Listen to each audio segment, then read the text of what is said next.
তুলে আপনাদের দেখাচ্ছি।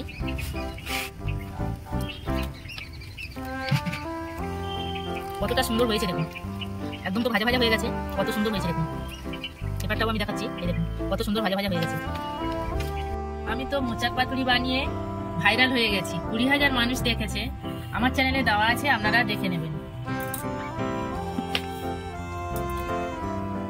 বন্ধুরা, শকুন্তলার ভিলেজ ফুডে আপনাদের সবাইকে স্বাগত জানিয়ে আজ আমি আপনাদের সাথে শেয়ার করব একটা পাতুরি রেসিপি। মোচার পাতুরি তো আপনারা খেয়েছেন, ফুলকপির পাতুরি কি আপনারা খেয়েছেন? প্রথম থেকে শেষ পর্যন্ত দেখতে থাকুন, আশা করি খুব ভালো লাগবে।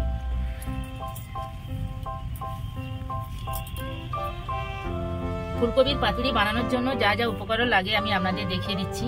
এখানে একটা টাটকা ফুলকপি নিয়েছি, 2টো টমেটো নিয়েছি, কাঁচা লঙ্কা নিয়েছি,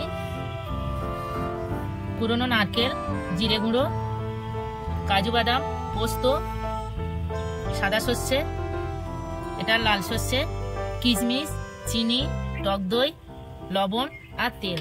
প্রথম থেকে শেষ পর্যন্ত ভিডিওটা দেখার জন্য আপনাদের অনুরোধ রইল। প্রথমে আমি ফুলকপিটা সিদ্ধ করে নেব। উনুন ধরিয়ে নিয়ে কড়া বসিয়ে দিয়েছি, জল দেব। ফুলকপিগুলো এইভাবে আমি টুকরো করে নিয়েছি, এবার আমি সিদ্ধ করে নেব। ফুলকপিটা ততক্ষণ সিদ্ধ হোক, এই থালার মধ্যে যেগুলো আছে সব আমি পেস্ট করে নেব। লবণ দেব, দিয়ে আমি ভালো করে পেস্ট করে নেব। ঢাকা খুলে নেব, ঢাকা দিয়ে আমি সিদ্ধ করেছি, সিদ্ধ হয়ে গেছে। এবার আমি তুলে নেব।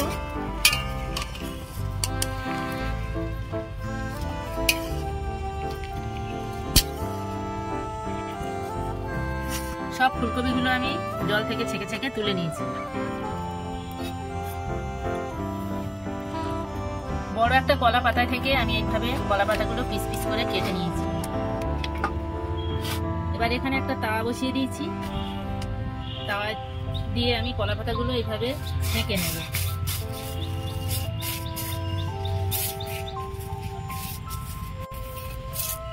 কলা পাতা আমি ভালো করে এইভাবে ছেঁকে নিয়েছি। কলা পাতা ছেঁকা হয়ে গেছে, তুলে নিয়েছি। যেদিক ইচ্ছা এইভাবে মুড়লে কিচ্ছু হবে না, রুমালের মতো। এইভাবে আমি সবগুলো ছেঁকে নেব। সব পাতাগুলো এইভাবে আমি ছেঁকে নিয়েছি।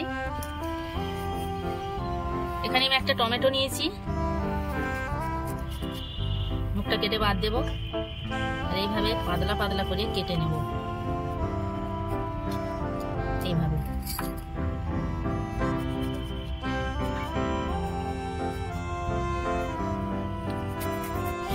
টমেটোগুলো আমি এইভাবে পিস করে করে কেটে নিয়েছি।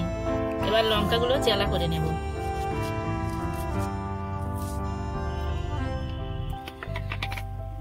আমি সবগুলো একসাথে ভালো করে পেস্ট করে নিয়েছি।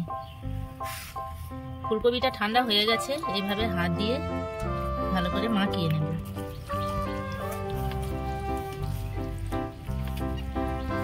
হাত দিয়ে আমি এইভাবে মাখিয়ে নিয়েছি, একটু দানা দানা থাকলে খেতে ভালো লাগবে।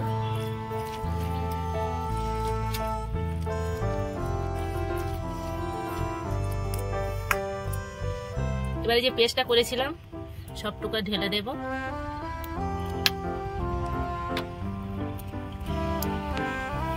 সব আমি পেস্টটা ঢেলে দিয়েছি।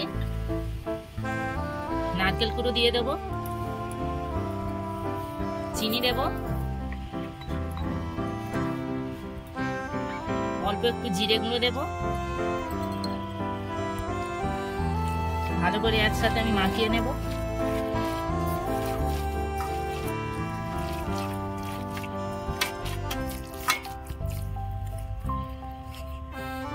আমি ওইগুলো পেস্ট করার সময় লবণ দিয়েছিলাম, আরো একটু লবণ দেব।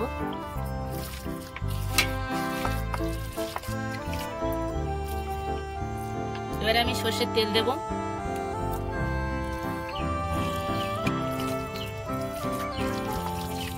সর্ষের তেল দিয়েছি, ভালো করে এইভাবে মাখিয়ে নেব। কত সুন্দর মাখানো হয়েছে দেখুন, এটা এমনিও খাওয়া যেতে পারে। মাখানো আমার হয়ে গেছে।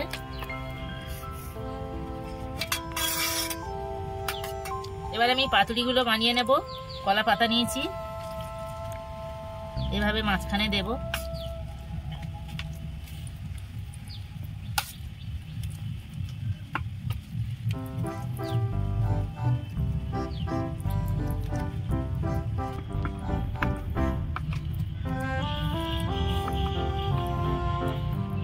ভালো করে আমি সমান করে নিয়েছি।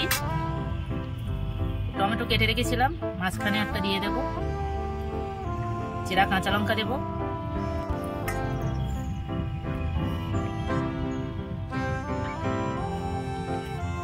ভালো করে বসিয়ে দিয়েছি। এবার এইভাবে মুড়ে নেব, এইভাবে দিলাম।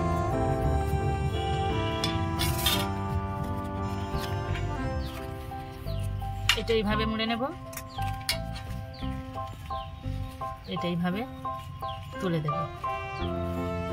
দেখুন কত সহজে মোড়া হয়ে গেল। এবার আমি এখানে একটা সুতো নিয়েছি, সুতো দিয়ে এইভাবে বেঁধে দেব।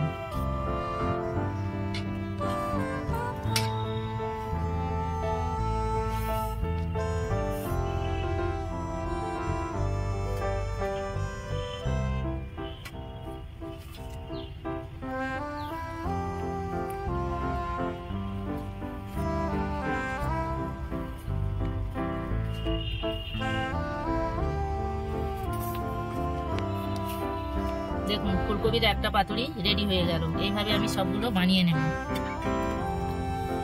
আরো একটা বানিয়ে আমি আপনাদের দেখাচ্ছি।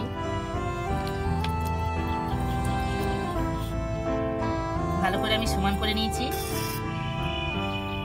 আবার আমি একটা টমেটো দেব, চেরা কাঁচা লঙ্কা দেব। কত সুন্দর দেখতে লাগছে না? খেতেও ওরকম সুস্বাদু লাগবে। এইভাবে মুড়ে নেব।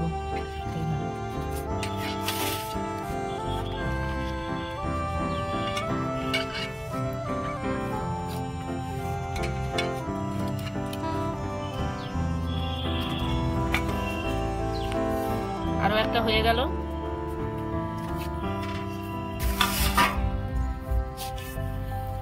ফুলকপির পাতুড়িগুলো সব আমার বাঁধা হয়ে গেছে। একটা ফুলকপি থেকে আমি 5টা পাতুড়ি করেছি।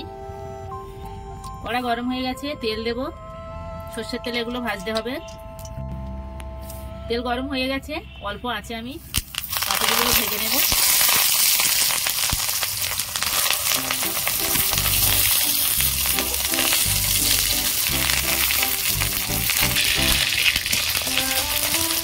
আমি নিচে দেবো, যেগুলো আমি ভেজেছিলাম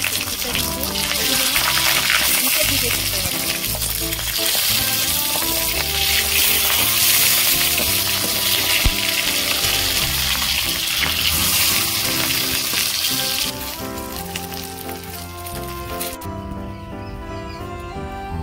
দেখুন বন্ধুরা, ফুলকপির পাতুরি আমি সব ভেজে তুলে নিয়েছি। কত সুন্দর হয়েছে দেখুন। আমি একটা খুলে আপনাদের দেখাচ্ছি।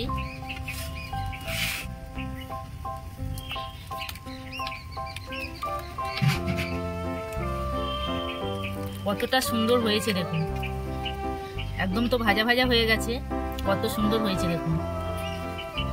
এবারটাও আমি দেখাচ্ছি। এই দেখুন কত সুন্দর ভাজা ভাজা হয়ে গেছে।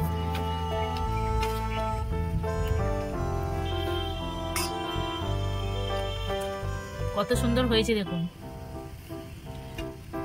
আপনারা এইভাবে ফুলকপি দিয়ে বাড়িতে পাতুরি বানাবেন।